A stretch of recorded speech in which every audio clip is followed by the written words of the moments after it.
All right, Dr. B, welcome to the Urban Pharmacy Podcast. I am so excited to have you here.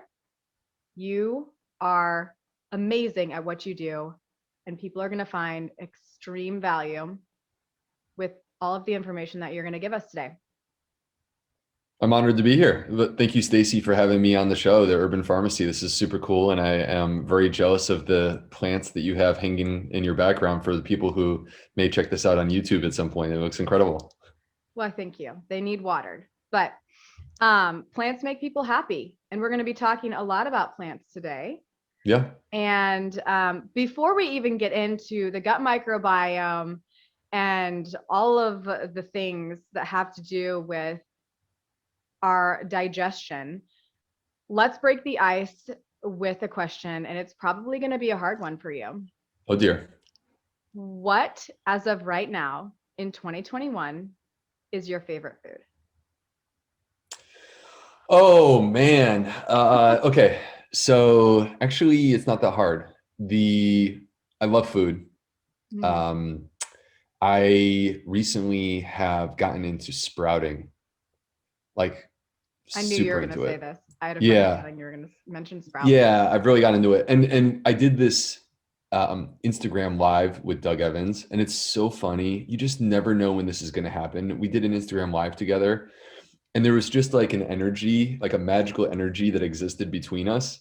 And people have been like really reacting to it and like, tagging us and stuff. And so we feel like we like set off this wave of sprouting that's spreading.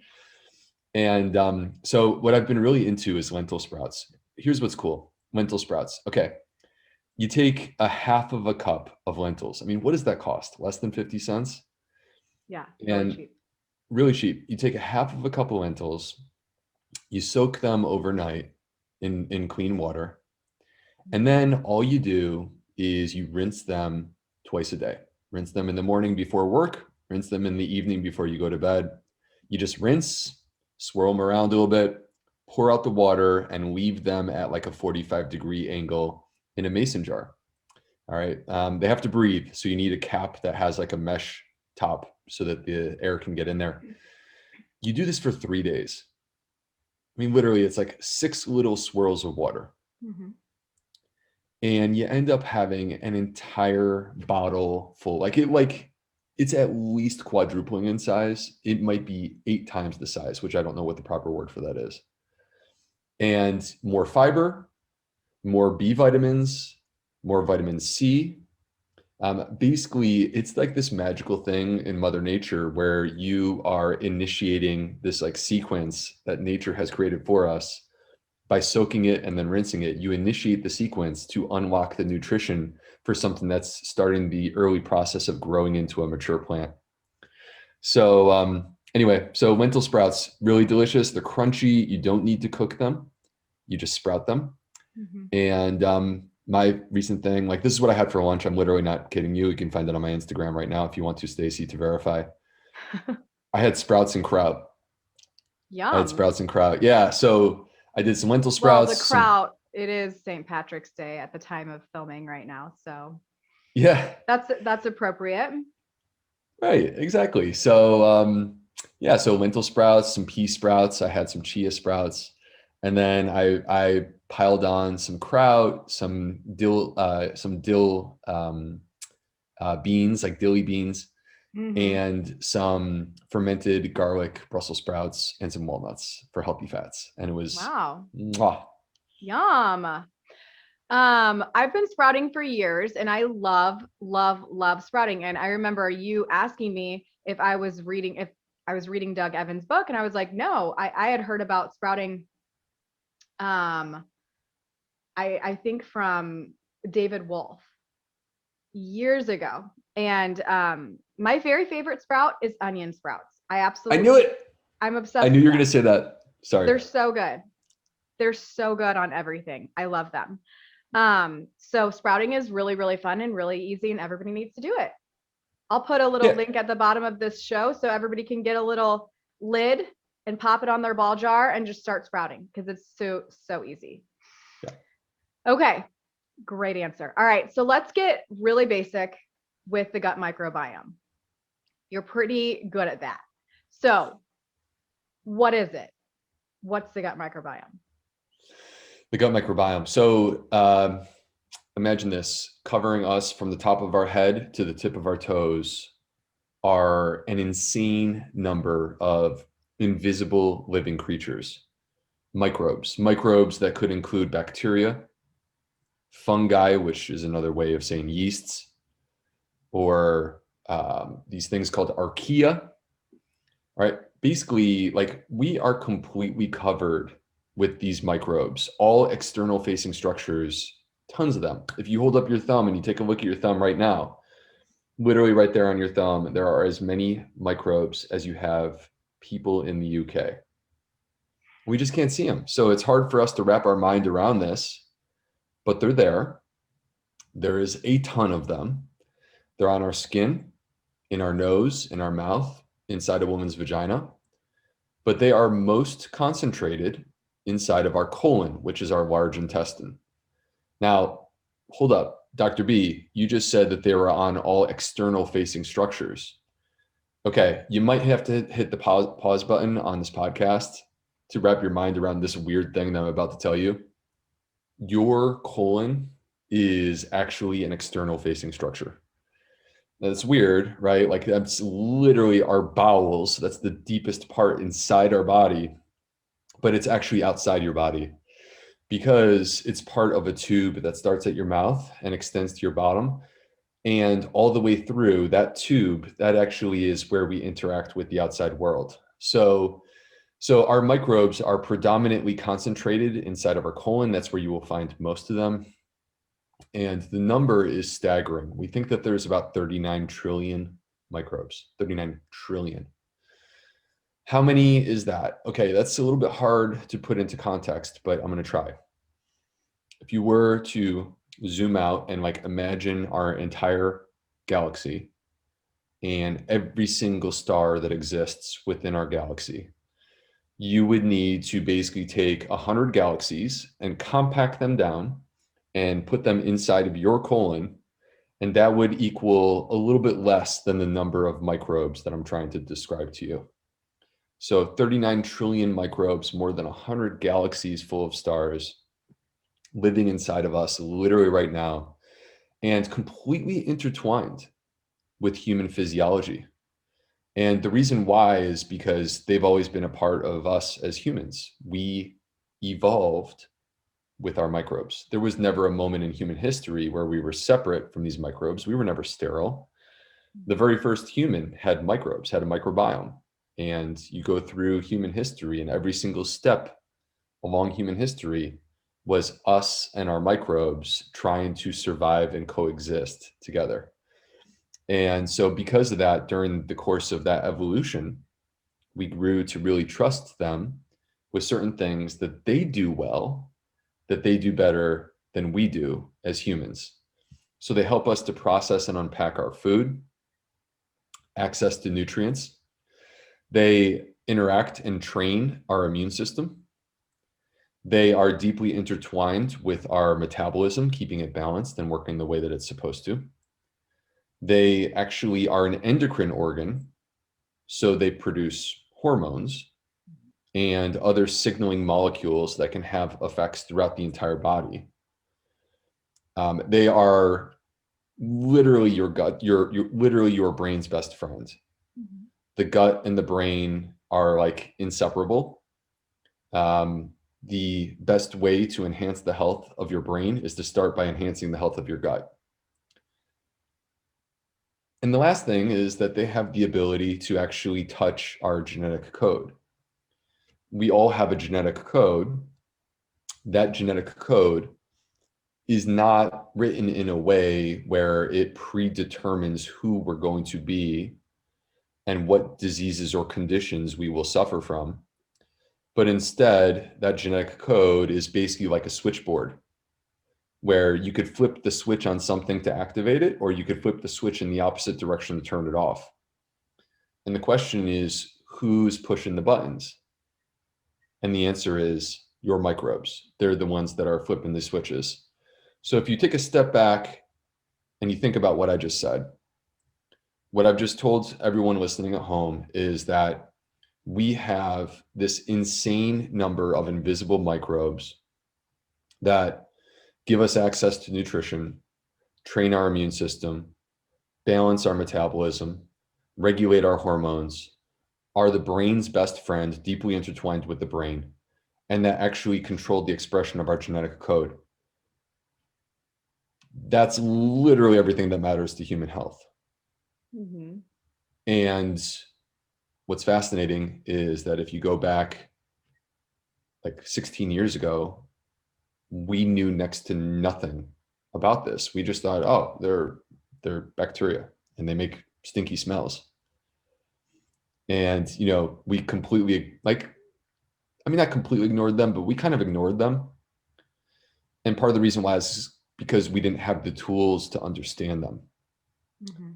And now that we have those tools, we're finally starting to come to a place where it's like, oh my gosh, this is insane. This is like the missing pieces to the puzzle that we've been searching for. Mm-hmm. I can't wait to hear all of the science that's going to come out just in the next 10 years. I'm sure it's going to be mind blowing when it comes to the gut microbiome. And I will just turn to you because you'll be all the answers to all of that. We're waiting on the second book, Will. All right. So, why is fiber critical to gut health? Can you explain that? Yeah, definitely. These microbes, they are as alive as you and I are. All living creatures require energy of some variety in order to continue to exist. And with the gut microbiota, these gut microbes, their energy source is our energy source. It's the food that we eat. But the issue is that most of the food that we eat, you know, whether it's sugars or proteins or fats, most of the food that we eat is processed and digested in our small intestine and does not make its way down to the colon, the large intestine, where these microbes live. And so they sit there waiting like, okay, we're here, we're hungry, we want to eat. And we need something that can survive digestion in the small intestine to make its way to the colon to feed these guys. And that is fiber. Fiber is the preferred food of your gut microbes. Fiber is a part of plants. All plants have fiber. We as humans, as powerful as we are, as egocentric as we are, we think that we're like the masters of the planet. We lack the enzymes to process fiber. It's not possible for a human to actually process and digest fiber. But that doesn't mean that fiber is inert and worthless. Fiber is processed and digested by your gut microbes. They have these special enzymes called glycoside hydrolases that allow them to unpack the fiber in your diet. And when they do, they actually are able to transform it. It stops being fiber and it actually becomes different types of fatty acids called short chain fatty acids, butyrate, acetate, and propionate. And Stacey, in all of my study to become a doctor, in all my years of practice as a doctor, I mean, we're talking about like I started this journey back in 1998. In all of that, this is the most anti-inflammatory type of molecule that I've ever come across. If you think that inflammation is at the root of disease, if you think that inflammation is at the root of aging, which I do, I'm describing to you the most anti-inflammatory molecule that exists, short chain fatty acids. What they do right there in the gut microbiome, they enhance the growth of the good guys. They suppress the growth of the unhealthy bacteria, E. coli, Salmonella, Shigella, just to name a few. They actually repair the tight junctions in the colon. Basically what that means is if you've ever heard of leaky gut, I just told you how to reverse leaky gut. Short chain fatty acids, they come from fiber. Colon cancer, number 2 cause of cancer death in the United States. we could prevent a lot of colon cancer with fiber.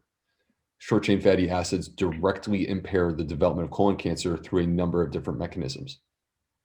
Before you get to the mechanisms, can you tell me a little bit about the colon cancer situation and how especially Americans can start to decrease their risk? Yeah, colon cancer. Kind of a whole other question, but before we get to the mechanisms. Yeah, totally. Well, so colon cancer is something that we believe is very much diet motivated. And we have a huge issue with colon cancer in the United States. If you were to compare us to other countries, they don't have nearly as much as we do. So, for example, they've done studies where they compare colon cancer rates in the United States to those in India, and we have 800% more colon cancer. That's a lot. I mean, if it was 50% more, we'd go, whoa, that's not good. I'm talking 800% more. There was another study where they compared African Americans, who, by the way, have the highest rates of colon cancer in the United States and the most aggressive. And they compared the rates of colon cancer among African Americans to native tribal Africans and discovered that the African Americans had 65 times more colon cancer than the tribal Africans. So we believe that this is a diet motivated condition. And I actually just recently did an email to my list with Chuck Carroll. I did an episode with Chuck Carroll, and then I did an email to my list to describe to people the what I would characterize as the main strategies to try to protect yourself from colorectal cancer. And basically, there's 4 main strategies that I would bring forward to everyone that I think everyone should take advantage of. Number 1, getting a colonoscopy. I think it would be beyond the scope of our conversation today to describe all the details of that. But the bottom line is that colonoscopies, this is literally what I do for a living. These save lives. And I know a lot of people that I love that their life has been saved literally because of colonoscopy. Colorectal cancer is very preventable, but you have to find it before it spreads, before it becomes advanced. And the only way that you can do that is colonoscopy.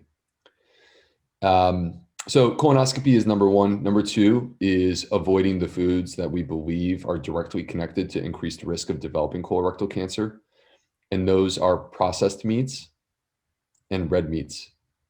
The World Health Organization has labeled processed meats as a human carcinogen in the same way that cigarettes are labeled a human carcinogen. And they have labeled red meats as a probable human carcinogen. And this is the way in which they believe that it has to do with colorectal cancer. Strategy number 3 is to eat a plant-based diet. Plants contain everything that we are looking for in terms of trying to protect ourselves from colorectal cancer. And that includes many different minerals, like, for example, calcium and magnesium are known to reduce our risks. But in addition to that, phytochemicals. There are a number of different phytochemicals. Curcumin is something found in turmeric, as an example, that can protect us from colorectal cancer. So when you eat a wide variety of plants, you get all these different phytochemicals, and those phytochemicals can have protective effects. But that brings me to number 4, which is of course my favorite, which is fiber. There is a study, my favorite fiber study of all time, was published in early February of 2019 by Dr. Andrew Reynolds, who is out of New Zealand, and I've actually had email contact with him. He's a nice guy. Cool. And basically, he compiled the best available human data on the effects of dietary fiber on human health. And that included large prospective studies, and that included randomized controlled trials. And when he did that, specific to colorectal cancer, what he found was that not only is fiber protective in terms of colorectal cancer, that dietary fiber reduces our risk of developing colorectal cancer, but he also found that there was a dose-response relationship. And this is an important thing because what that means is that as you ramp up the fiber, you actually ramp up the protection that you have against the condition. So there was a dose-response relationship between dietary fiber and your risk of developing colorectal cancer. By the way, in the study, he also showed that dietary fiber prolongs human life, that you will live longer because of dietary fiber, that it reduces your risk of having a heart attack, that it reduces your risk of dying from heart disease, our number one killer, that it reduces your risk of dying from cancer, our number two killer, not just colorectal cancer, but also breast cancer, esophageal cancer, that it reduces your risk of having a stroke, that it reduces your risk of having diabetes, that it lowers our cholesterol, that it lowers our blood pressure, that it reduces our weight. I could keep going, but yeah, I think you get the point that there's powerful science that shows us that fiber is beneficial to our health. And I think a big part of the reason why is the effect that the fiber has on our gut microbiome. Mm-hmm. Okay, so that kind of covers the mechanisms, right? I mean, of fiber, and it's not just like you just spoke of. It's not just prevention of colorectal cancer or other chronic illnesses. Eating fiber in abundance pretty much decreases our risk, I guess we could say, of all-cause mortality. Um, I mean, and that's only found in plants. Correct.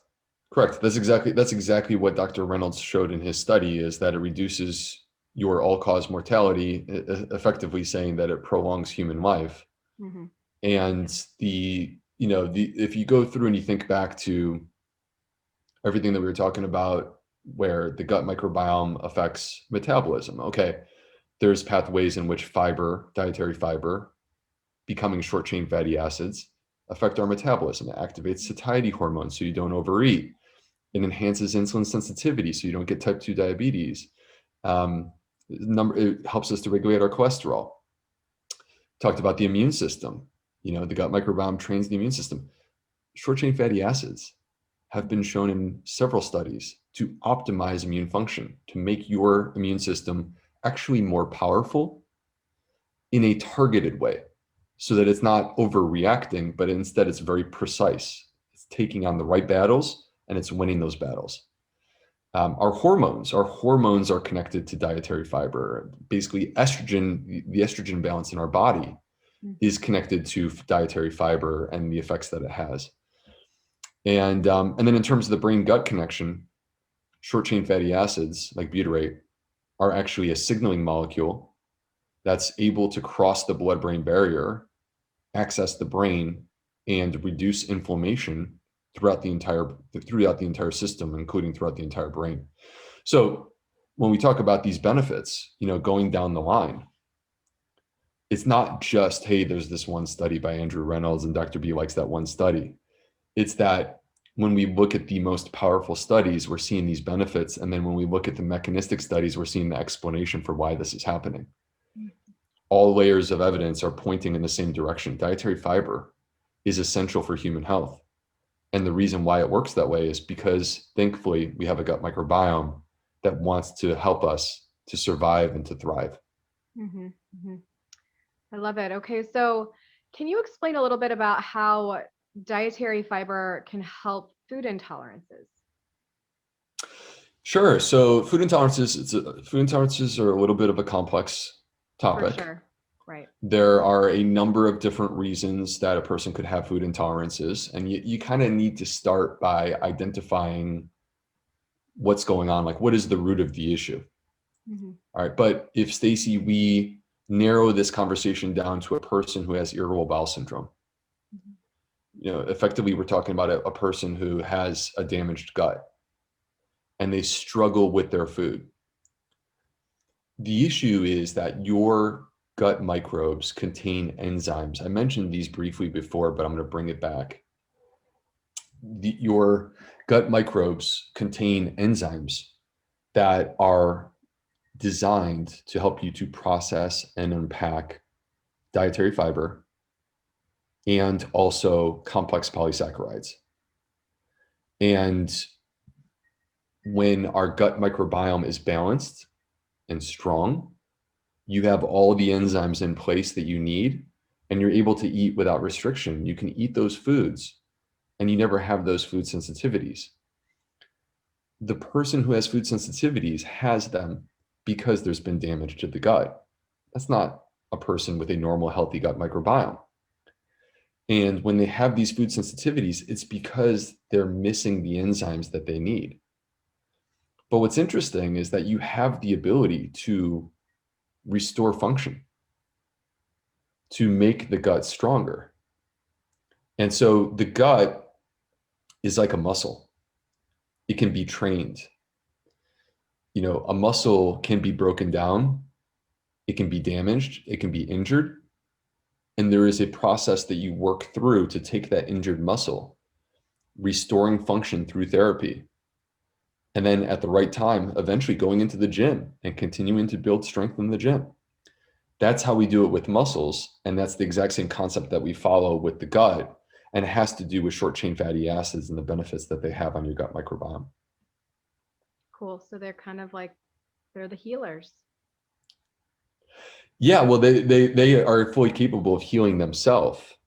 Mm-hmm. They're fully capable of healing themselves, but we have to, if we want them to be strong, we have to feed them.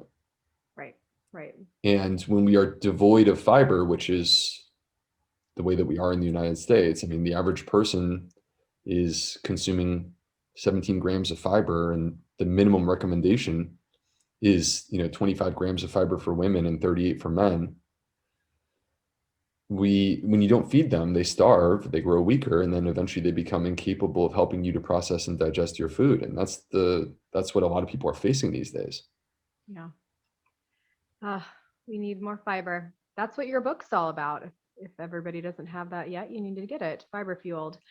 Okay, so can you explain the function of excess saturated fat intake and the impact that it has on the gut microbiome? Well, what we have seen consistently is that saturated fat is, quite clearly harmful to the balance of the gut microbes. And there's a couple of reasons for this. One of the reasons is that they have shown that saturated fat actually promotes increased intestinal permeability, which some people would refer to as leaky gut.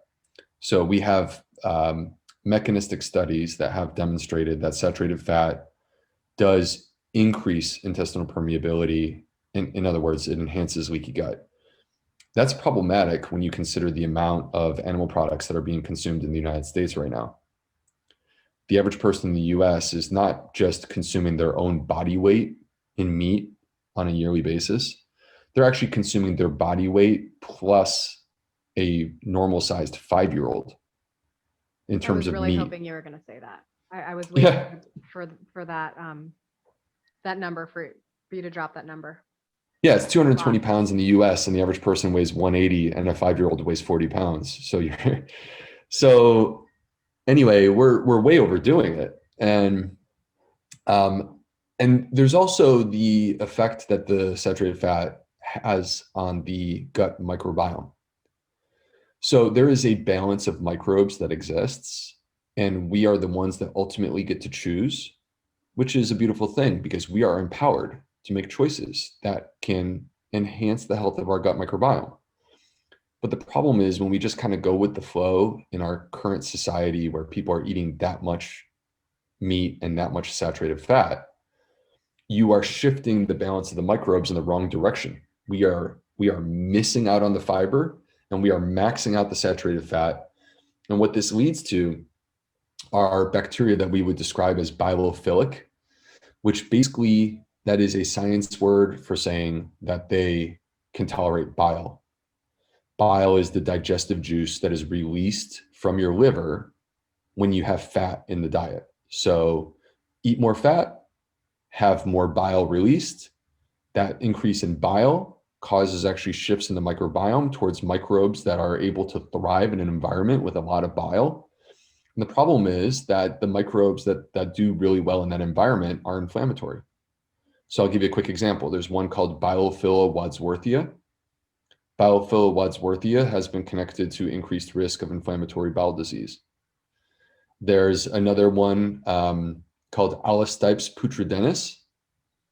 Allostipes putrescens has been connected to increased risk of colon cancer. And then there's a family of microbes called Bacteroides that have been connected to both inflammatory bowel disease and developing colon cancer. And there was a study that was done, Stacey, where they took a group of people and they fed them. This was in 2014. People can look up the study. It was published in Nature by someone named Lawrence David. So if you go to Google and you type in David Nature 2014, you'll find this. And they fed people a completely animal-based diet for 5 days. And in just 5 days, they saw a dramatic increase in the Bilophila wadsworthia, Allostipes putrescens, and Bacteroides species. Basically, in 5 days on an animal-based diet, there was a shift in the microbiome towards inflammatory microbes that have been connected to inflammatory bowel disease, to colorectal cancer. So the bottom line is that we have an improper balance when it comes to our diet, and it's hurting us. And we didn't have the proper tools to fully understand why the absence of fiber and the excessive consumption of animal products is harming us until very recently. But now here we are, and we see this study, Lawrence David, Nature 2014, that's showing us quite clearly in just 5 days, you can be laying down the framework for serious disease if you're eating too much meat. Mm-hmm. Wow. I'll have to look at that. Was it all just meat, or was it also like fatty fish, like salmon and eggs and dairy? Do you know? I'm sure you. Basically, it was a completely animal product based diet. Okay. So it was a combination of meat, eggs, and dairy. Okay. And they weren't trying to. So this study was not being done by someone who was trying to determine the healthiest diet. Instead, what they were doing was they were trying to compare, because everyone who was in the study also did 5 days on a plant-based diet. Mm-hmm. And what do you know? 5 days on a plant-based diet, anti-inflammatory microbes, producing short-chain fatty acids, because you're eating fiber. So, I mean, basically the point though from the authors was this was back in 2014 in microbiome days. That was like the early days of the microbiome.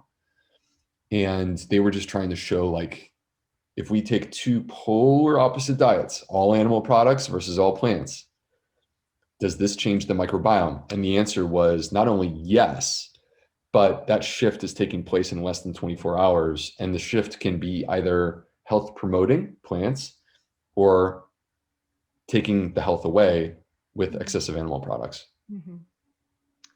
Got it. All right.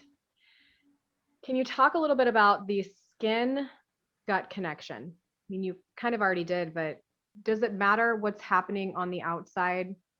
You know, I want to know what your answer is on that. Yeah. So I wouldn't say that all skin conditions start in the gut, but that skin conditions can be informed by what is happening in the gut. And there are a number of different skin conditions that have been very clearly connected to what's happening inside the gut. So for example, you have a skin condition called dermatitis herpetiformis, where you get these little red raised nodules that itch and are a little bit painful. And usually they're on kind of like your elbows or on your wrist. And that's connected to celiac disease. Mm-hmm. There are other conditions like pyoderma gangrenosum or erythema nodosum. Don't worry about these names. I'm not going to test anyone later, but like basically these skin conditions are connected to inflammatory bowel disease. But if we think about the common ones, think about acne, eczema, psoriasis. All three of those conditions have been clearly connected to the gut microbiome. And this is the reason why clean eating, not like taking plants and rubbing extracts on your skin, but like taking plants and chewing them and then swallowing them.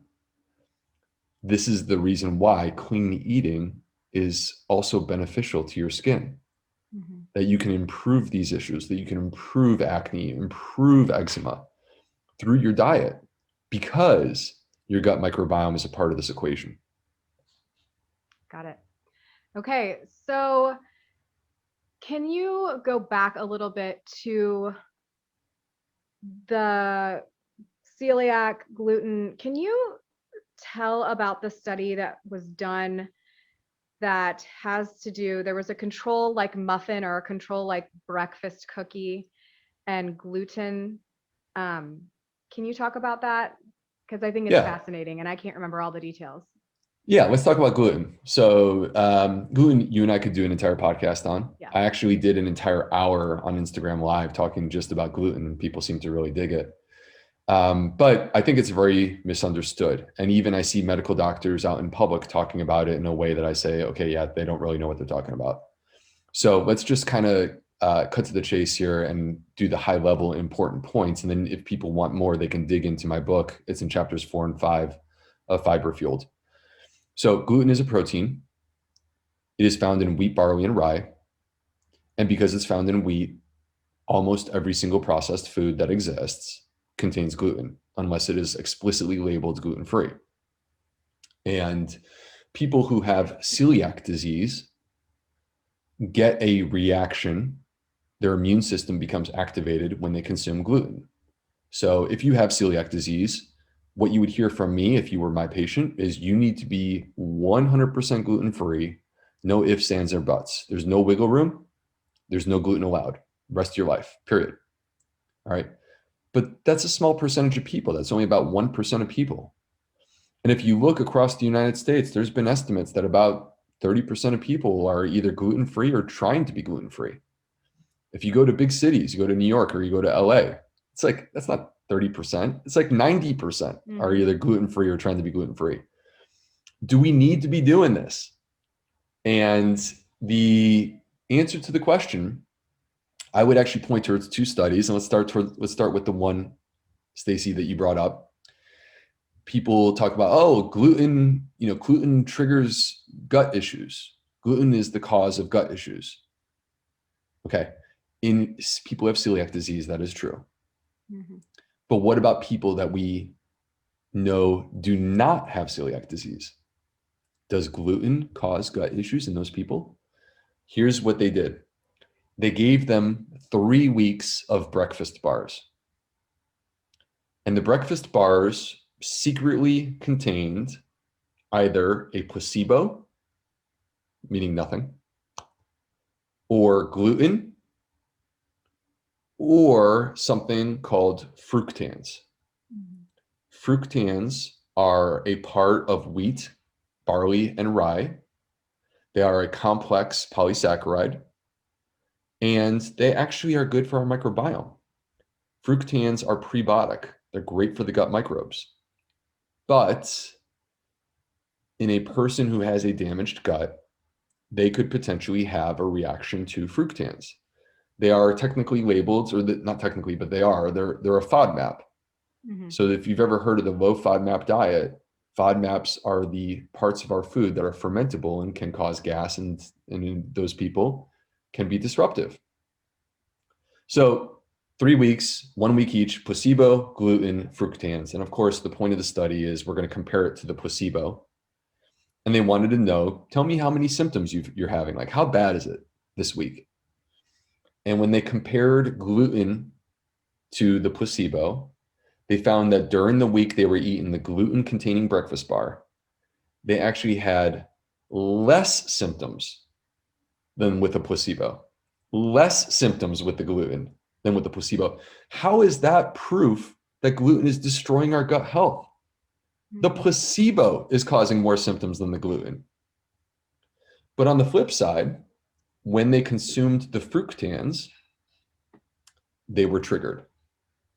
And that's because in people who do not have celiac disease, consuming wheat, barley, and rye can cause symptoms because wheat, barley, and rye contain fructans. Mm-hmm. So they have a sensitivity to the fructans. Now, that brings me to one more study that I just want to point out real quick. I hope you don't mind, Stacey. Oh, no, please. It's an important question to say, well, should everyone be gluten-free? Should everyone be gluten-free? Or is there something in it for us when we consume gluten-containing foods? And the answer is that there is definitely something good in gluten-containing foods. What actually happens when you consume, like, I'm talking about the whole grains. Mhm. I'm talking about barley. I'm talking about rye bread. I'm talking about minimally processed wheat. Like, I'm talking about farro. Farro is minimally processed wheat. Okay. I'm not talking about white bread and cookies. Like, that's hyper processed food. Mhm. We all agree. Everyone agrees. Hyper processed foods are not good for your health. Mhm. But these minimally processed whole grain forms of wheat, barley, and rye, can they be good for us? They've studied this. And what they showed is that in people who do not have celiac disease, when they go gluten-free, they actually increase their risk of developing coronary artery disease. That is our number one killer. The last thing that we should be doing is making dietary choices that actually ramp up our risk of having the number one cause of death in the United States. We should be making dietary choices with a focus and emphasis on reducing our risk of our number one killer. Whole grains are what actually accomplish it for us. Yes. I remember learning that it was either the Plantrition conference or the PCRM conference. The risk that we are taking when we start to eliminate whole grains from our diet, and how important they are to our overall health. And I think that that's really good to just make a point of, because a lot of people are taking that entire food group out of their diet. And as you just explained, potentially unnecessarily. Yeah, Stacey, I just want to say this real quick, that they did a systematic review and meta-analysis looking at whole grain consumption. All right. And like, that's the highest quality evidence that we have. I mean, you can't do a more powerful study than a systematic review and meta-analysis. And when they did this, they found that people who consume whole grains live longer, with less heart disease, with less cancer. I mean, basically, you're taking something that is designed to reduce our risk of our top killers, and you're eliminating it for reasons that are because you read a book that said that that was not what our ancestors ate. Right. And people are increasing their cardiovascular disease risk when they take these grains out. Exactly. So, I mean, we all agree that when we talk about grains, refined grains, ultra processed foods, those are to be eliminated or minimized. I mean, I don't know that anyone is really good at completely eliminating those, but those are to be minimized. But the whole grains, the minimally processed stuff, we should be keeping that around.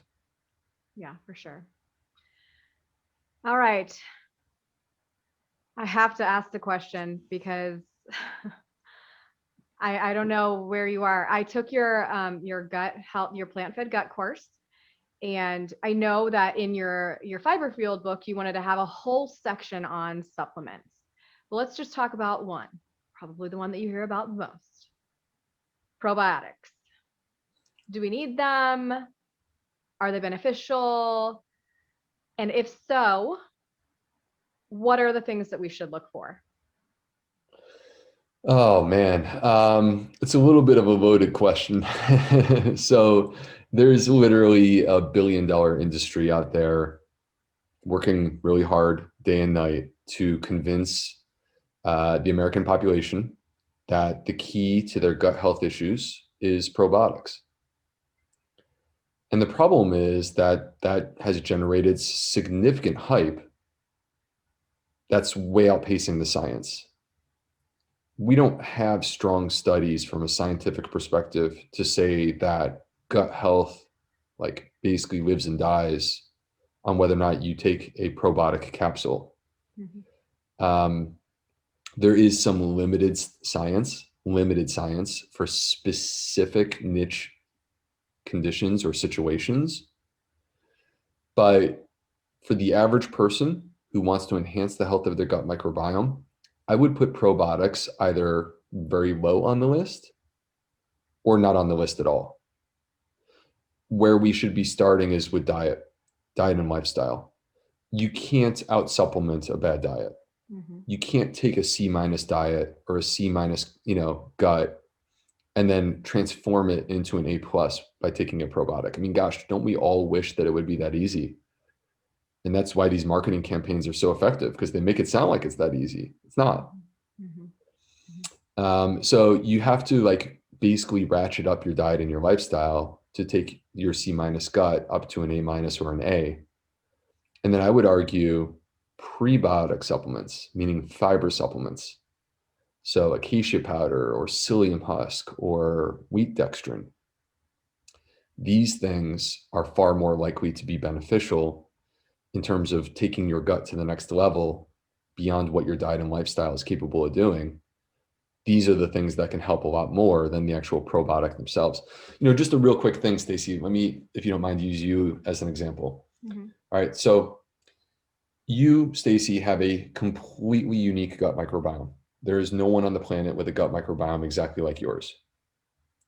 And it's like a fingerprint. And if I were your GI doctor and I said to you, Stacey, here's a probiotic, I want you to take it.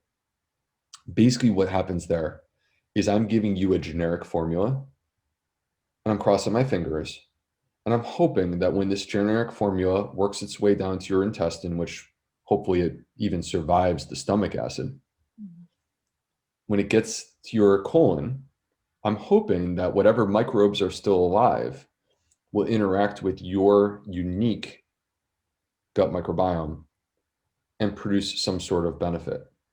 The problem is, like, who knows if that's going to work? It's just a roll of the dice. And you could spend a ton of money, $40, $50, $60, and do that every month and never really get any benefit out of it. Now, I do have some patients, by the way, Stacey, who come to my clinic and they're completely convinced that their probiotic is helping them. Well, I'm in the same boat right now, which is hilarious. This is not my personal question. This was somebody else's question, but I've gone on them. I completely stopped maybe 2 years, and then I started taking one, and I feel my digestion, my motility is better. So it's super interesting. I want to geek out about this, and this is fascinating. And that may be the probiotic for you. And you have found something that works, that interacts with your unique gut microbiome. And it's not to say that the absence of science means that probiotics don't work. We are unique individuals. You are a unique individual. Every person listening is a unique individual. And if you find something that works with your unique biology, I celebrate that. And I think it's fantastic. But the problem is that I couldn't tell you before you trying it out whether or not it was going to help you. Right. And so you're just lucky that you found one that did. Yeah. It's kind of fascinating. All right. Now let's talk about artificial sweeteners, please, because these are very overused, and I would like to know if they are beneficial or if they destroy our gut microbiome. So artificial sweeteners. I used to be a Splenda guy. Me too. It was bad. And now I am a black coffee, no sweetener kind of guy. And I actually love it. And I don't have any interest at all at going back. And what motivated me to make the change were the studies that came out looking at the effect of these artificial sweeteners on the gut microbiome. Artificial sweeteners don't have calories because they're not absorbed. I mentioned that fiber, the advantage of fiber is that it gets down to your colon where your microbes live because they're not digestible. Artificial sweeteners behave the exact same way. They're able to get down to the gut microbes because they're not digestible. And the problem is that we have studies that suggest that they cause a shift in the gut microbes. And it is a shift that predisposes us to insulin resistance. So by using artificial sweeteners, you actually are increasing your risk of having insulin resistance, which leads to type 2 diabetes. And so the sweetener itself may not trigger your blood sugar response, but you have the sweetener in your coffee, and then later on you have a donut, and now you get a bigger spike than you would have if you had had your coffee black. So now there are some people, I mean, me personally, I really try to minimize sweeteners in my life. That's not to say that I'm completely free and devoid and there's none of them. And I do have some sugar in my life too. Like I like Nadamu, boom, sorry. Sue me. But but I think it's important to look at what is your lifestyle and what are your habits, and look for opportunities to take unhealthy habits and turn them into healthy habits. And getting rid of the sweeteners from your coffee is one powerful way that you can do that. That being said, like, what are the sweeteners that I would use if you forced me to use one? I would, in moderation. I think that a little bit of stevia or monk fruit. And then there's one called erythritol. And in some people with digestive issues, erythritol will actually trigger symptoms. So be cautious with that. But in some people, they tolerate it very well. And erythritol has been shown to not affect the gut microbiome. Got it. I remember asking you about that and learning about erythritol. I have 2 more questions before I get to the final question. Oh, wow. And these are not super gut related. They are, but not so much. Okay. So what do you personally, Will, have to say about our current eating patterns in this country and the state of our planetary health? All right. So if you went back a few years ago and I started having these conversations online about nutrition, my emphasis as a gastroenterologist was human health. That's what I do for a living. I take care of people. My job is to create solutions. My life is a lot easier when I create solutions. And so that was always my point of emphasis, was let's talk about the connection between food and your health. And, your gut microbiome is a big part of that story. But as the years have gone on, I've started to realize that if you zoom out, everything is intertwined. Nothing occurs in a vacuum. Every choice that we make has a ripple effect. And, you look at, for example, you and I mentioned that the average American is eating their body weight plus a 5-year-old child on a yearly basis. And we all saw what was happening in the Amazon rainforest. If you were pleased that the Amazon rainforest was burning, you are a sadistic person. No one was pleased with that. We were all upset. You're burning our rainforest? How is that possible? And I don't know if people realized that that wasn't just a spontaneous fire. This is a freaking rainforest. Mm-hmm. Those were man-made fires. Those were man-made fires to clear land, to create space for animal agriculture. And the number one exporter of beef on the planet is Brazil. This is how they're growing their economy. And the reality is that I'm not like, a lot of people look at that and they go, stop them. How dare they? How dare they do that? Who are we to tell people how to live their life to provide for their families? Don't tell other people how to live their life. Change your own. Change your own life and do something that's difference making. And we have the ability to do something that is difference making. We each have the ability to make a choice in terms of the dietary pattern. Now, it just so happens, and this is not being hyperbolic and overhyping this, but it just so happens that the dietary pattern that is optimal for human health is also the dietary pattern that would stop people from cutting down the rainforest and that would enhance our environmental health. Mm-hmm. And that is eating a predominantly plant-based diet. Mm-hmm. And we all have, I'm a big believer, Stacey, and I think you know this about me. I think that everyone has the right to choose where they set that mark. Like, what percentage are you in terms of your diet? But if the average person that's listening to us right now is like the average American, then that means that they're 10% plant-based. The average American is 10% plant-based. Mm-hmm.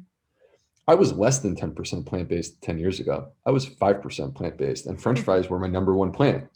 Mm-hmm. All right. So I'm not here to cast any stones, but if you take that person that's 10% and you move them to 30%, I am so excited.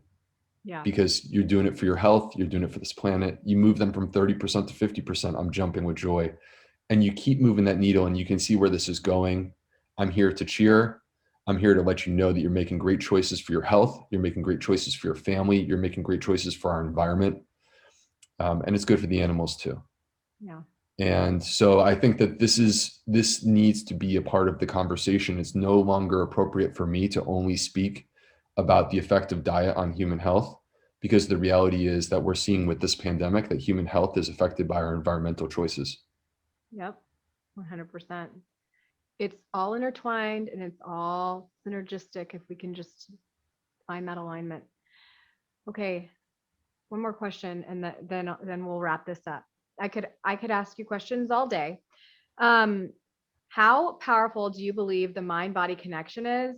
For instance, if someone is struggling with a chronic illness, do you think that their belief that they can get better has an impact on their final result? 100%. No doubt in my mind. Zero doubt in my mind. Mm-hmm. Yes.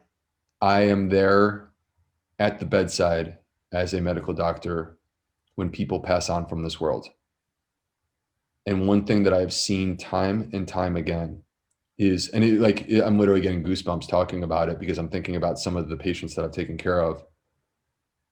When a person loses hope, health is lost almost immediately. Mm-hmm. And I can't tell you how many times I've seen it, Stacey, where a person is at the end stage of their life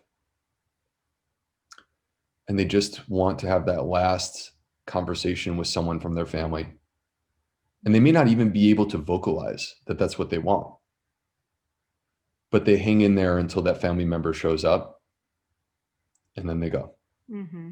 Mm-hmm. And I've seen it so many times. And, going beyond sort of looking at life in that regard, in that context, in my clinic as a gastroenterologist, I see basically my clinic now is people who have failed with other doctors. That's what I take care of. Mm-hmm.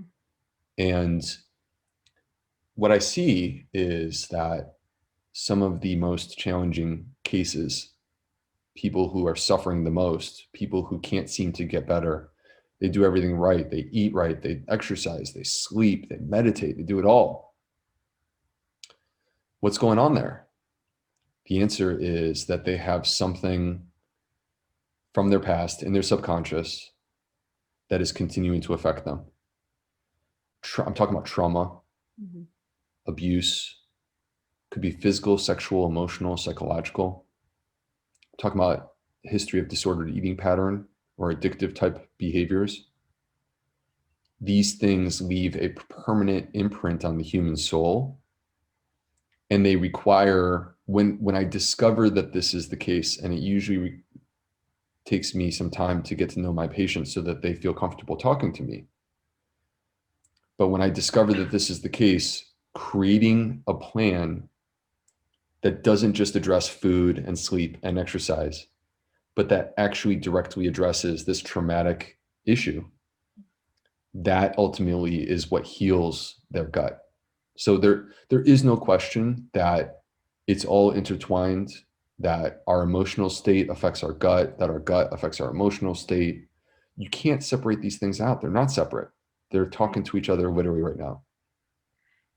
And I teach women about that, about their past story. And I remember learning that in your plant-fed gut course about past trauma and how that can cause dysbiosis. And until we acknowledge our story and we actually get in touch with that and understand even limiting beliefs, it all, just like you said, is so intertwined. And it's just fascinating. All right, well, we have to wrap it up so I don't take too much of your time. Can you tell us where we can find you and any resources that you have? Is that the final question? No, I have another question. Okay. I was like, oh man, that's a lot of hype for that question. All right, cool. So some of you may already know me, but you can find me on Instagram and on Facebook as the Gut Health MD. You can come to my website, which is theplantfedgut.com. I have resources there that people really seem to enjoy. My email list is completely free, and that is a tool that I use to communicate cutting edge science or things that I want to teach that I'm not able to get across in, given sort of the space limitations of Instagram. So when I want to talk about something in more detail and take a deeper dive, when there's a brand new cutting edge study coming out that I want to talk about, goes out to my email list. So I would encourage people to go and sign up for that, completely free. I have a 5-day challenge that's completely free. My book is called Fiber Fueled. I'm very grateful for all the people who have read it, who have reached out to me, that feel motivated by it, that have changed their life because of it. It's amazing. That's a dream come true. I have several clients that have bought your book, and it has been life altering for them. And everybody needs Fiber Fueled. Truly, everybody needs this book. Needs to sit on their coffee table. It's just amazing for me because as a doctor, it's like I went into medicine and I worked for 16 years to complete my education. And my dream was to try to help people. Like if I wanted to just make money, I would have been a banker. My life would have been a lot easier. Mm-hmm. But to get messages from people on a daily basis where this book has changed their life is just amazing to me. So, and then as you know, Stacey, because you are a graduate of the program, I have an online course, and it's for people who want to empower themselves with the knowledge that is necessary to understand themselves, their own journey, the gut microbiome, how it all interacts and comes together, and then how to actually take that information and put it into our healthcare system, which is challenged, and know how to navigate the healthcare system to achieve the results that you're ultimately trying to find. So it's a 7-week course with video lessons, audio lessons, journal clubs, case studies. There's a private Facebook group where people are amazing and super supportive. Everyone is pulling the rope in the same direction. And then basically you get together with me once a week live, and we do a live session together. So, and it's called the Plant Fed Gut online course. And you can find information about the course on my website, theplantfedgut.com, and join the wait list if you're interested. It was a really great course. I enjoyed it, and it was awesome. I loved it. So thank you for putting that together. All right, here's the final question. And this is just because I'm all about this way of living. And I think it means a lot something different to a lot of people.